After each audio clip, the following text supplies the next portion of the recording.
Number হাদিস আজকে আমাদের এই হাদিসটি খুব বেশি একটি গুরুত্বপূর্ণ হাদিস। এই হাদিসটি রিওয়ায়াত করেছেন হাদিসটি আন উম্মিল মুমিনিন উম্মি আব্দুল্লাহ আয়েশা রাদিয়াল্লাহু আনহা قالت قال رسول الله صلى الله عليه وسلم من أحدث في أمرنا هذا ما ليس منه فهو رد رواه البخاري وفي رواية لمسلم من عمل عملا ليس عليه أمرنا فهو رد। এখানে প্রথমে আন উম্মিল মুমিনিন, অর্থ কি? মা। আর মুমিনিন মুমিনগণ, মুমিনগণদের মা, মুমিনদের মা। আমাদের মা আছে, কিন্তু রাসূল সাল্লাল্লাহু আলাইহি ওয়াসাল্লামের যেসব বিবিগণ আছে সব বিবিরা কি? আমাদের মা। আল্লাহ সুবহানাহু ওয়া তাআলা তার কোরআন মাজিদে বলতেছেন যে আন-নাবিয়্যু আওলা বিল মুমিনিনা মিন আনফুসিহিম ওয়া আজওয়াজুহু উম্মাহাতুহুম। রাসূলুল্লাহ সাল্লাল্লাহু আলাইহি ওয়াসাল্লামের বিবি যারা আছে তারা কি? মুমিনদের মা, আমাদের মা। তো সেজন্য বলা হয় রাসূলুল্লাহ বিবিদের কি বলা হয়? উম্মুল মুমিনিন। তার মধ্যে একজন আয়েশা, আরো কে কে আছে? খাদিজা, হাফসা, মাইমুনা, উম্মি সালামা, উম্মি হাবিবা, জাইনাব, জুয়াইরিয়া, এগুলো হলো আমাদের মা। মারিয়া, উম্মি আব্দুল্লাহ।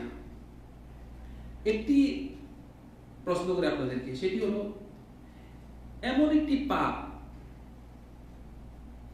আমাদের ইসলাম ধর্মে, কিছু হলো ইবাদত, কিছু হলো কি? পাপ। যে কোনো পাপ মানে আল্লাহ নিষেধ করেছে এটা পাপ, আপনি করবেন পাপ। আল্লাহ আদেশ করেছেন এটা কি? ইবাদত। এমন একটি পাপ যেই পাপটি আল্লাহ সুবহানাহু ওয়া তাআলা আমাদের করতে নিষেধ করেছে, এই পাপটি অতীতে কেউ করেনি, এমন একটি পাপ, এবং কিয়ামত পর্যন্ত এই পাপটি কেউ করবে না।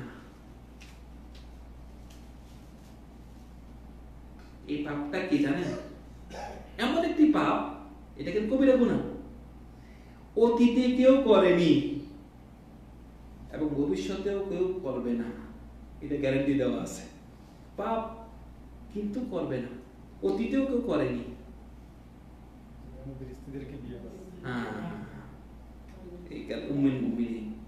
এইটা পাপ, এমন একটি পাপ যে রাসূলুল্লাহর বিবিদেরকে, আমাদের মা, ওদেরকে বিয়ে করা হারাম, বিয়ে করা যাবে না। মুসলমানরা করেনি, কিন্তু কেমন পর্যন্ত এই পাপটা হবে? কোনো পাপ নাই, যে কোনো পাপ মানুষরা করেছে, কিন্তু একমাত্র এই পাপটা কেউ করেনি, এবং কেমন পর্যন্ত পাপটা হবে না। এটা প্রশ্ন, মানে এটা একটা প্রতিযোগিতার প্রশ্ন, যে প্রশ্ন করা হবে যে কোন পাপটি যে মুসলমানরা করেনি এবং করবেও না। এটা হলো এইটার উত্তর হলো এটি যে রাসূলুল্লাহ বিবিদেরকে বিয়ে করা, কারণ তার মা, ওদেরকে বিয়ে করা হারাম। আচ্ছা, তারপরে বলতেছে উম্মে আব্দুল্লাহ। উম্মে আব্দুল্লাহ মানে অর্থ আব্দুল্লাহর মা। তো আয়েশা রাদিয়াল্লাহু আনহার ছেলে আব্দুল্লাহ ছিল না, ওনার কোনো ছেলে ছিল না। তাও আরবিতে এটা যদি ছেলে মেয়ে নাও থাকে, এটা বাংলাতে বলে উপাধি, উপাধি বলে না, কুনিয়া, আরবিতে বলে কুনিয়া, বাংলাতে উপাধি বলে, যে কুনিয়া, ওর বাপ, ওর মা। তা আয়েশাকে ডাকা হতো উম্মে আব্দুল্লাহ। কি ডাকা হতো? উম্মে আব্দুল্লাহ। যদি ওনার ছেলে মেয়ে ছিল তাও ওনাকে উম্মে আব্দুল্লাহ ডাকা হতো। আয়েশা রাদিয়াল্লাহু আনহা তিনি আমাদের মা, উনাকে রাসূলুল্লাহ সাল্লাল্লাহু আলাইহি ওয়াসাল্লাম একমাত্র উনাকেই বিয়ে করেছে। উনি রাসূলুল্লাহ বিয়ে করেছে মোট কয়টি? 11টি। কিন্তু একজনও 11টির মধ্যে একজনও মানে সব কি ছিল? বিবাহিত ছিল, একমাত্র আয়েশা ছাড়া। উনাকে রাসূলুল্লাহ বিয়ে করছে। বিয়ে যখন করছে উনার বয়স ছিল কত? মাত্র 6 বছর। মানে 6 বছরে উনাকে বিয়ে করছে, কিন্তু উনার সাথে সংসার শুরু করছে 9 বছরে। এত ছোট। রাসূলুল্লাহ মারা গিয়েছে উনার বয়স মাত্র কত বছর? 18 বছর। আর উনি ছিল মানে রাসূলুল্লাহর হাদিস, উনার যে ফ্যামিলিগত যত আহকাম উনি অনেক বয়ান করেছেন বিবি আয়েশা রাদিয়াল্লাহু আনহা। উনি ছিল একজন ফাকিহা, অনেক বড় আলেমা ছিল। তো আয়েশা রাদিয়াল্লাহু আনহা এবং উনি ছিল রাসূলুল্লাহ সবচেয়ে প্রিয় মহিলাদের মধ্যে। যখন প্রশ্ন করা হলো যে ইয়া রাসূলুল্লাহ মান আহাব্বুন নাস ইলাইক, আপনি সবচেয়ে বেশি কাকে ভালোবাসেন? তখন উনি বলল আয়েশা। সবচেয়ে বেশি ভালোবাসি কাকে? আয়েশাকে। আর যারা নাকি প্রভ্রষ্ট শিয়ারা আয়েশাকে ওরা লানত দিচ্ছে। আর রাসূলুল্লাহর কাছে সবচেয়ে প্রিয় কে? আয়েশা। এবং বড় পুরুষের মধ্যে কে? বলছে আবুহা, ওর বাবা। আয়েশার বাবা ওনাকে সবচেয়ে প্রিয় পুরুষের মধ্যে, আর আয়েশা কি সবচেয়ে প্রিয় মহিলাদের মধ্যে। আয়েশা রাদিয়াল্লাহু আনহা বলতেছে হাদিসে কি قالت অর্থ কি? বলেছেন قال رسول الله صلى الله عليه وسلم من أحدث في أمرنا هذا ما ليس منه فهو رد।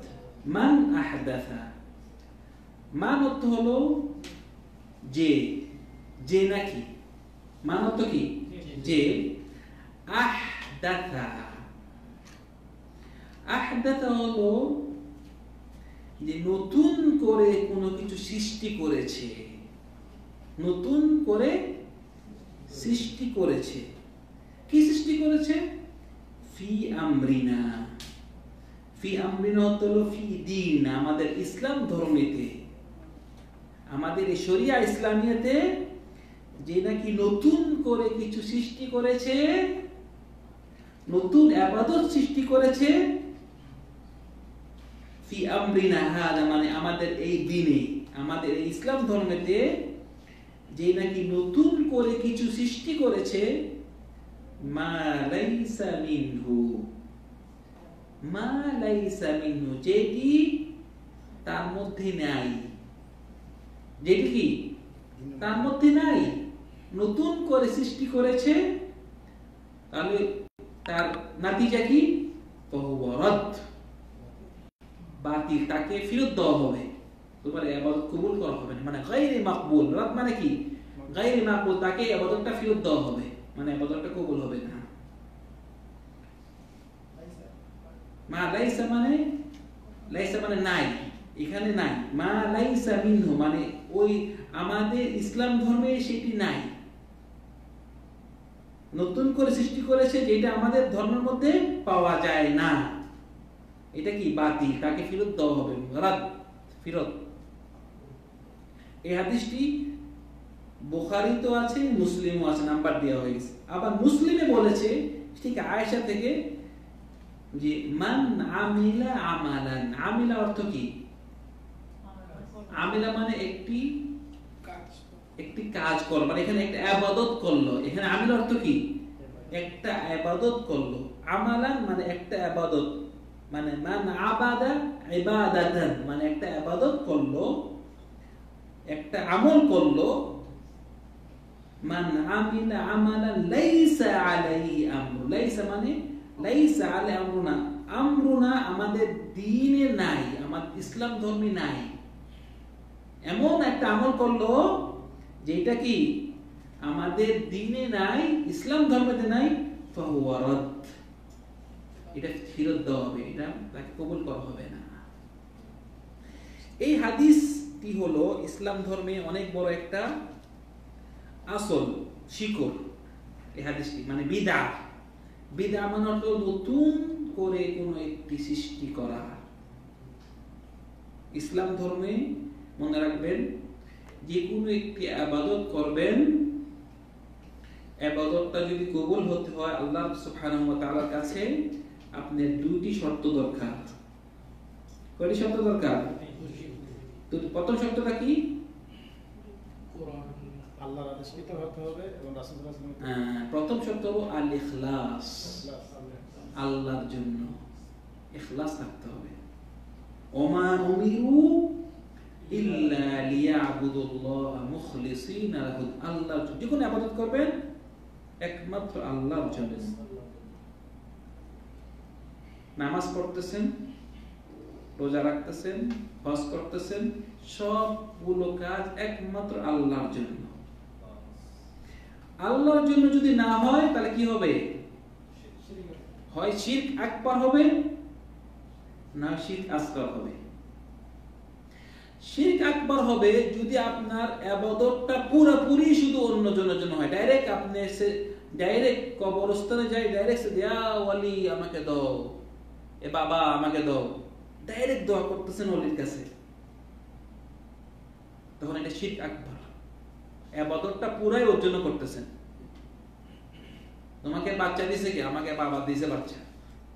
পয়সা দিছে কে? আমাকে ওই পীরের কাছে গেছিলাম মাজারে, আমাকে আমার রিজিক খুলে গেছে। এটা শিরক আকবার। মানে শিরক আকবার মানে ইসলাম থেকে বাইরে হয়ে যাওয়া। তো ইখলাস যদি পুরোপুরি একমাত্র ইবাদতটা পুরোপুরি ভাবে অন্যজনের জন্য হয়, কি হবে? শিরক আকবার। হ্যাঁ, আর যদি ইবাদতটা আল্লাহর জন্য হয় কিন্তু মানুষ দেখানোর হয়, তাহলে এটা হয়ে যাবে রিয়া। এটা বলে ছোট শিরক। আপনি নামাজ পড়তে গেছেন ঠিকই, নামাজটা পড়তে আল্লাহর জন্য, কিন্তু নামাজটা আপনি দেখতেছেন যে ওই লোক আসছে আর নামাজটা সুন্দর করে পড়তেছেন। হজ করতে আসছেন আল্লাহর জন্য, কিন্তু আপনার উদ্দেশ্য আপনি বাংলাদেশ যাবেন, আল হাজ লিখতে হবে আপনার, এবং মসজিদ পাশে দান করতেছেন যে মানুষজন বলে মাশাআল্লাহ দানশী, যদিও আল্লাহর জন্য করতেছেন কিন্তু আপনার নিয়ত হলো মানুষ দেখানো। মানুষ দেখানো ইবাদত, এটাকে বলে রিয়া।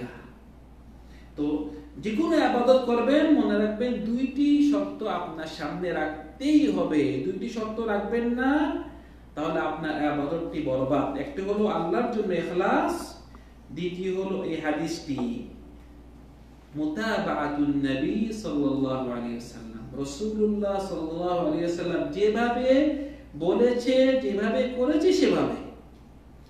রাসূলুল্লাহ যদি মোতাবেক মতো না হয়, যদিও আপনি আল্লাহর জন্য করেন, আপনার নিয়ত ঠিক আছে, কিন্তু রাসূলুল্লাহ যেভাবে বলছে সেভাবে করেননি, তাহলে এটা কি হয়ে যাবে? এটা হবে বিদআহ, বাতিল।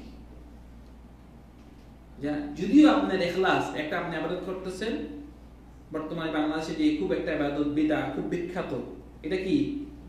মিলাদুন নবী। রাসূলুল্লাহ 12 রবিউল আউয়াল যে মিলাদুন, এটা একটা অনেক বড় বিদআত।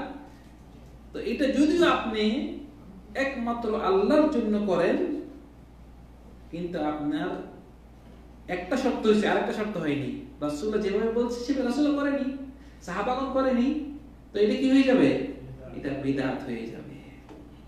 তো যে কোনো ইবাদত করবেন আপনার সামনে এই দুটি শর্ত অবশ্যই দরকার। একটা হলো আল্লাহর জন্য, দ্বিতীয়টা কি? রাসূলুল্লাহ সাল্লাল্লাহু আলাইহি ওয়াসাল্লাম যেভাবে বলেছে সেভাবে, দুটি শর্ত। তো আমরা এই হাদিস থেকে আরো কিছু আহকাম আমরা জানতে চেষ্টা করব। সেটা হলো এই হাদিসে বা রাসূলুল্লাহ সাল্লাল্লাহু আলাইহি ওয়াসাল্লামকে যে কোনো ইবাদত করবেন, আপনার এই ইবাদতটি 6 ভাগে ভাগ করা হয়েছে। মানে 6টি বিষয় আপনার ইবাদতের মধ্যে থাকতে হবে, তখন আপনার ইবাদতটি রাসূলুল্লাহ সাল্লাল্লাহু আলাইহি ওয়াসাল্লাম যেভাবে বলেছে সেভাবে হবে। উদাহরণ দিচ্ছি আমি। একটি হলো যে আপনার কারণ, একটি কি কারণ, মানে কারণটি ভাবে যেমন ধরেন নামাজ পড়া জায়েজ, কিন্তু আপনি একটা নিয়ম করলেন যে ঘরে ঢুকলে আপনি নামাজ পড়বেন, 2 রাকাত নামাজ পড়বেন। এই কারণটা যে সৃষ্টি করেছেন, এই কারণটা যে সৃষ্টি করেছেন রাসূল এই কারণ করেনি। রাসূল বলছেন না মসজিদে ঢুকলে আপনি 2 রাকাত নামাজ পড়বেন, ঠিক আছে, কিন্তু বাসায় ঢুকলেই 2 রাকাত নামাজ পড়বেন। এই কারণটি যদি আপনি নিজের থেকে বানান তাহলে আপনার এটা বিদআত হয়ে যাবে। কারণ মানে একটা যে কারণ। দ্বিতীয় হলো যে আপনার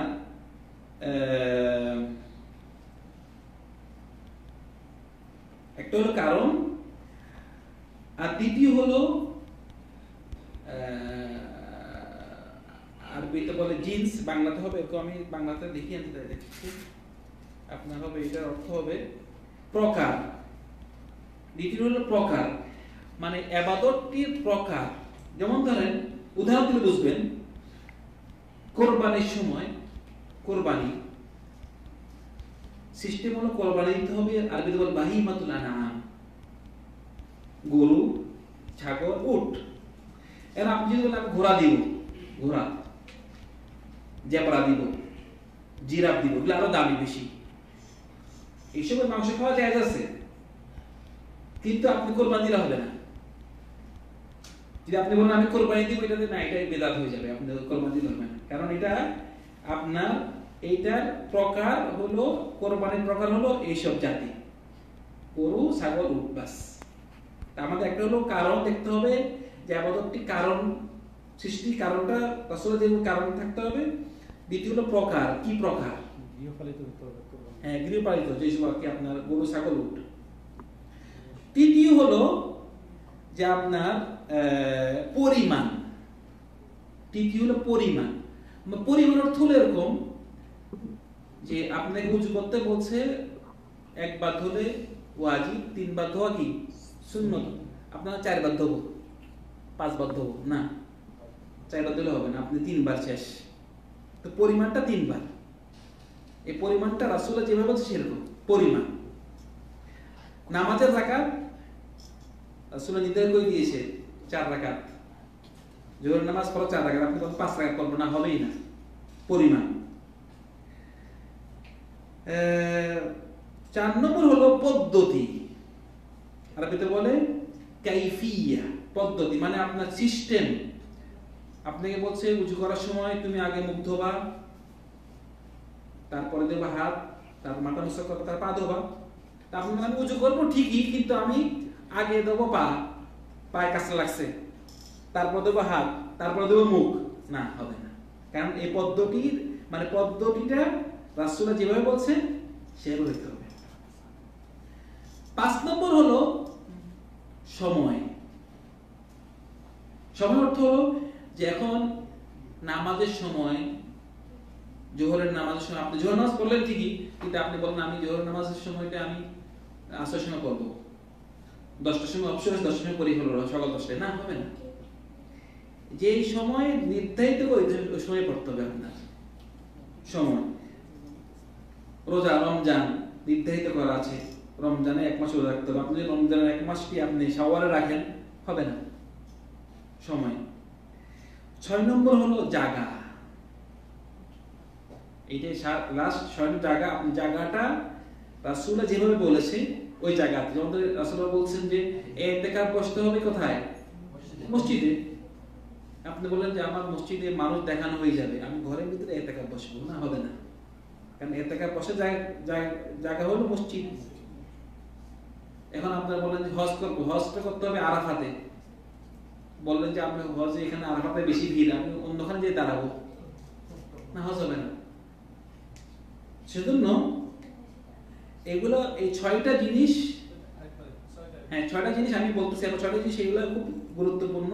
এই 6টা জিনিস যদি আপনার ঠিক না থাকে, বা 6টা জিনিস আপনার রাসূলুল্লাহ সাল্লাল্লাহু আলাইহি ওয়াসাল্লামের মানে আমাদের ফলো করতে হবে এই 6টা জিনিসের আন্ডারে। একটা হলো কারণ, প্রকার, পরিমাণ, পদ্ধতি, সময়, জায়গা।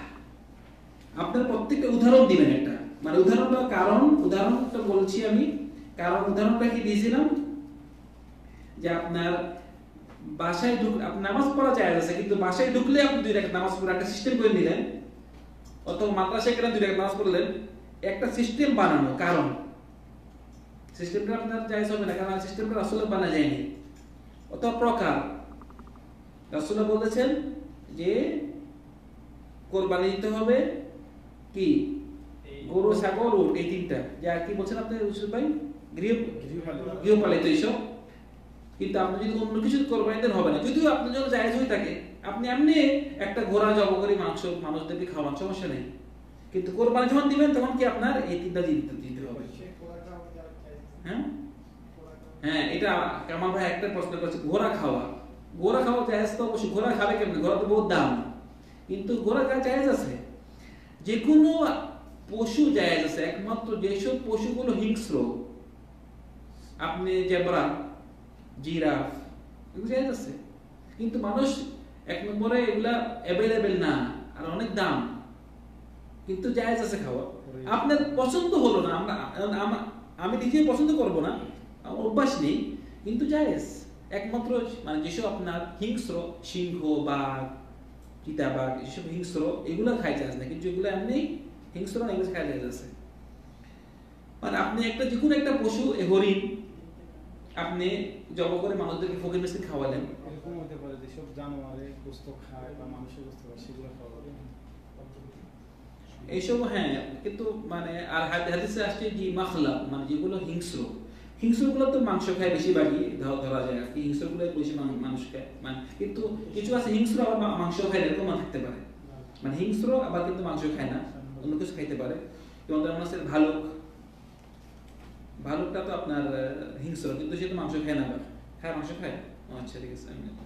আচ্ছা, তো মোটামুটি আপনার প্রকার, পরিমাণ, রাসূলুল্লাহ যেসব পরিমাণ দিয়ে দিয়েছেন, মানে আপনার যেমন ধরেন উযু করার পদ্ধতি, পরিমাণ 3 বারের বেশি করা যাবে না।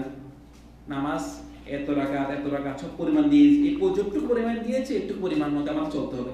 তওয়াফ করতেছি আমরা 7 বার তওয়াফ, একটা তওয়াফ আপনার 7 বার, আমি 8 বার করব না, হবে না। 7 বার দা দিয়েছেন রাসূলের, পরিমাণ ঠিক থাকতে হবে। পদ্ধতি মানে কিভাবে করতে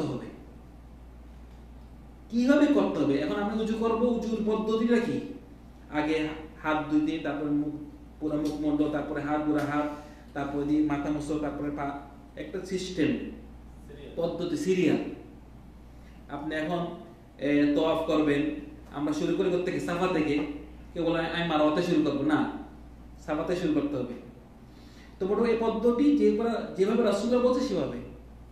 তারপরে মানে এগুলো হলো, মানে যদি আপনি এই 6টি জিনিস না মানেন, পদ্ধতি, তারপরে সময়,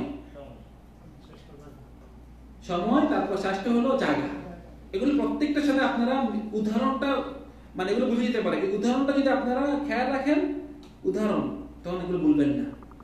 কারণ, প্রকার, পরিমাণ, পদ্ধতি, সময়, জায়গা, এই 6টা জিনিস ইবাদতের যখন করবেন, রাসূলুল্লাহ সাল্লাল্লাহু আলাইহি ওয়াসাল্লাম যেভাবে বলেছে সেভাবে হতে হবে। যদি আপনি ইবাদত করেন, এই 6টি জিনিস আপনার না থাকে, তাহলে ইবাদতটা হবে না। সময়, আপনি যদি ইবাদতটা ঠিকমতো করতেছেন, আপনি এক জায়গায় বসতেছেন ঘরে, আপনি জায়গা নাই, জায়গাটা ঠিক হয়নি, হবে না। সময়, আপনি নামাজ পড়তেছেন, জোহর নামাজ পড়লেন 10টার সময়, হবে না, কারণ সময় ঠিক নেই। পদ্ধতি, আপনি উযু করতেছেন ঠিকই, আপনি একটা 2জন ভাই উযু করছে, এখানে মনির ভাই আছে, ইউসুফ ভাই আছে, দুজন উযু করে আসছে, একদম ঠিক মতোই সব ধুইছে যতটুকু ধোয়া, কিন্তু উনি আগে ধুইছে পা, তারপরে ধুইছে হাত, তারপরে ধুইছে মুখ, উনি ধুইছে ঠিক মতো রাসূলুল্লাহ যেভাবে বলছে সেভাবে। তো দুজনের যদি কাজ একই রকম হয়, তাও ওনারটা কবুল হয়নি, সিলা ঠিক নেই, পদ্ধতি ঠিক নেই। পরিমাণ, মানে রাসূলুল্লাহ যেটুকু বলছে এরকম। এখন আপনি উযু করছেন ঠিকই, কিন্তু আপনার হাত এখানে একটু বাকি রয়ে গেছে, হবে না। অথবা আপনি মানে বেশি করতে পারবেন না, বেশি দরকার নাই, একটু কাছে, একটু কম করলে হবে না, বেশি করলে হবে না। এবং আপনার প্রকার, যে প্রকার বলেছে তুমি এই কাজটা করবে এই প্রকার করবে, মানে একটা মিসাল দিয়েছি, আরো অনেক মিসাল থাকতে পারে। আবার কারণ, যদি আপনি ইবাদতটা ঠিকমতো করেন কিন্তু কারণটা কি, কারণ যদি নিজের থেকে একটা কারণ বানান হবে না। নিজের থেকে কারণ মানে আপনি একটা উদাহরণ দেখলাম যে ঘরে ঢুকি 2 রাকাত নামাজ পড়লেন না, আসলে করেনি, অথবা মানে আপনি যে কোনো একটা নামাজ বানানো, অথবা মানে আপনার বাচ্চা মানে মানে পাস করলো, পরীক্ষা পাস করলো, আপনি মানে সিস্টেম করলেন যে আল্লাহ শুকর আদায় করে কিছু মিসকিন খাওয়ানো, এটা অন্য জিনিস। একটা সিস্টেম করে ফেলেন যে পাস করলেই খাওয়াবেন, পাস করলে খাওয়াবেন না। হ্যাঁ, মাঝে মাঝে আপনার অথবা আল্লাহ শুকর আদায় করে খাওয়ান, এটাই কোনো সমস্যা নেই, কিন্তু আপনি এই কারণটা নিজের থেকে সৃষ্টি করা একটা কারণ, কারণটা ঠিক হবে না আপনার জন্য। তো এটার আমরা এই হাদিস থেকে আমাদের হাদিসটি একটা মনে রাখতে হবে, এই হাদিসটি বিদআত থেকে আমাদেরকে রাসূলুল্লাহ সাল্লাল্লাহু আলাইহি ওয়াসাল্লাম সাবধান করে দিয়েছেন। আমরা যে কোনো ইবাদত করব, ইবাদতটা যদি কবুল করতে চাই তাহলে আমাদের রাসূলুল্লাহ সাল্লাল্লাহু আলাইহি ওয়াসাল্লাম বলেছে নাকি তা দেখতে হবে। এখানে একটি অনেক ভাই দেখা যায় যে একটা আমল করতেছে, সেই আমলটা সে ছোটকাল থেকে করে আসতেছে, কিন্তু আমলটা ভুল। যখন তাকে বলা হয় ভাই এই কাজটা তো ভুল, বিদআত করতেছেন আপনি, তখন সে দলিল দেয় বাপ দাদা বুজুর্গরা করে আসছে না। এইটা এই দলিলটা হইল কুফার কুরাইশদের দলিল, ইন্না ওয়াজাদনা আবানা আলা উম্মাহ, আমরা পাই আসছি আমার বাপ দাদাকে না। মুসলিমের দলিল হলো কিতাব ও সুন্নাহ। আপনাকে বলা হয়েছে হাদিস আছে, মাথায় নিতে হবে, হাদিসে নাই বিদআত ছাই দিতে হবে। আমি পাইছি দলিল হলো আমার বাবা করছে, দলিল হলো আমার উস্তাদ করছে। হ্যাঁ, দলিল হইল যে কিতাব ও সুন্নাহ, এটা হলো দলিল। এটা আমার বাবা করেছেন, উস্তাদ করেছেন, এটা দলিল না। এখন যদি কাউকে বলা হয় ভাই এই কাজটা করছেন বিদআত, আপনি যে কাজটা করতে দলিল আছে, দলিল নাই, বিদআত।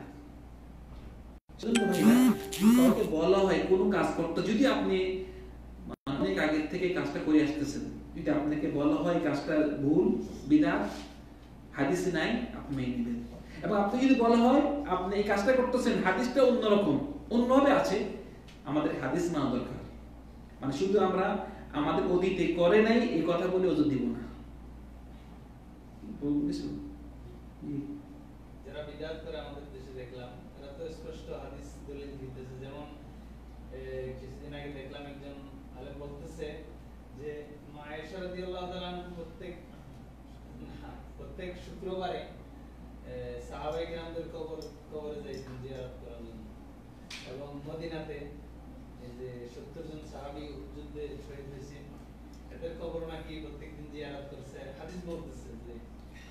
আচ্ছা, আমি একটা কথা বলি এই পাশে, মানুষ আসলে বিদআতটাই বুঝে না, বিদআতটাই বুঝে না। আমি নিজে শুনছি, আপনারা শুনছেন নিশ্চয়ই। রাসূলুল্লাহ বলতেছে মান আহদাথা ফি আমরিনা, যে নাকি নতুন কিছু সৃষ্টি করবে আমাদের ইসলাম ধর্মে, এইটাকে বিদআত বলা হয়। এখন অনেক ভাইদের আমি বলতে শুনছি ভাই এটা বিদআত, রাসূল করা নাই। বলছে রাসূলুল্লাহ কি এসি ছিল রাসূলের সময়? এটা বিদআত না? গাড়ি ছিল, আপনি যে গাড়ি চলেন এটা বিদআত না? মোবাইল ছিল? আরে ভাই আপনি তো বিদআতটাই বুঝেন নাই। এটা কি ইবাদত? এসিটা কি ইবাদত? এটা হলো একটা দিনের, আমরা মানে জীবন চলার জন্য একটা জিনিস, আমরা এটা ইবাদত না। আমরা তো এসি চালাই কি আল্লাহকে ইবাদত হচ্ছে নাকি আমাদের? এটা একটা ওয়াসাইলুল হায়া বলে, জীবন চলার জন্য একটা সিস্টেম, জীবন যাত্রা, কিন্তু এটা তো ইবাদত না। নতুন ইবাদত করাটাই হলো বিদআত। আবার বলতেছে এটা বিদআ হাসানা বিদআ সাইয়্যা। রাসূলুল্লাহ বলতেছে কুল্লু বিদআতিন দালালা কুল্লু দালালাতিন ফিন্নার। বিদআ হাসানা যদি একান্ত বলেন তাহলে বোঝা যাবে যে দুনিয়াবি যেসব কাজকর্ম ধরেন না আপনি, মানে এটা যদি বিদআ বলেন দুনিয়াবি কাজ যেটা ইসলামের সাথে সম্পর্ক নাই। আমরা আজকে যেমন ধরেন আমরা এই একটা কোর্স সিস্টেম করছি, মানে সাপ্তাহিক একটা আমরা বসে কোর্স করতেছি, বলবে তোমরা এই বিদআত করতেছো, রাসূলুল্লাহ এইভাবে পড়াছে, মাইক করছে নাকি? বাংলাদেশে অনেক কেন মাইক ইউজ করে না, এটা বিদআত বলে। এটা তো আমরা সিস্টেম, আমরা আওয়াজটা জোরে, এটা তো আমরা কোনো ইবাদত না, সাহায্যকারী। আমরা এখন আমরা পড়তেছি, আমাদের সিস্টেম বানাইছি একটা পড়ার সিস্টেম, এইটা মানে দুনিয়াবি মানে যদি আখিরাতের কাজ হয় কিন্তু দুনিয়াবি আমরা একটা সিস্টেম। মসজিদে আজকে আমরা আগের দিন মসজিদ ছিল মানে পুরা মানে নিচে দিয়ে কোনো কার্পেট নাই, কোনো মাটির নামাজ পড়তো মানুষ, বর্তমানে কত সুন্দর মসজিদ। এটা তো বিদআত না, এটা দুনিয়াবি একটা সিস্টেম। তো ও নিজে বিদআতই বোঝে না। একটি ব্যাপার যে বিদআতই নতুন কিছু হবে দ্বীনের উপরে করলে, এটা একটা বিষয়। আরেকটি বিষয় হলো যে বিদআতটা আসলে ইবাদত। বিদআতটা কি? ইবাদত। অনেক ভাইরা যখন বলা হয় ভাই এটা বিদআত করতেছেন, তখন বলা হয় যে যে ভাই এটা কি আমি কোন খারাপ কাজ করতেছি, আমি ইবাদত করতেছি। কিন্তু ইবাদতটাই তো বিদআত, যেটা রাসূলুল্লাহ বলেনি, এটাই তো বিদআত। সুতরাং ভাইরা আমরা সংক্ষেপে এটা জানতে পারলাম যে আজকে আমাদের এই